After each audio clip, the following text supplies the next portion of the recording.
வருவது வரட்டும், எது என்ன செய்யும் மறந்தரும் உள்ளம் சுவாமியின் உள்ளம் அப்படிங்கிற மாதிரி அவருடைய பாட்டு ஓடிக்கிட்டே இருக்கும், கேட்டுக்கிட்டே இருப்போம்.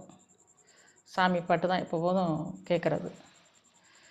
அது கேட்காம இருக்க முடியாது என்னால். அவர் பாடல்கள் தான் ஓடும்.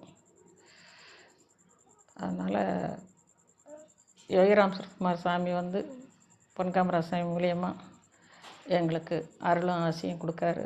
எங்களுக்கு பொன்காமராஜ் சாமி வந்தால் எனக்கு பகவான் வந்த மாதிரி தான். அதனால்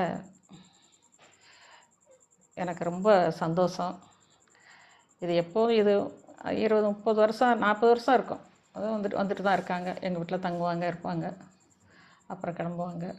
சின்ன வீடு தான், ஆனாலும் இங்கே வந்து தங்கிட்டு தான் போவார். வந்தால் எவ்வளோ நேரம் ஆனாலும் போகாமல் இருக்க மாட்டார்.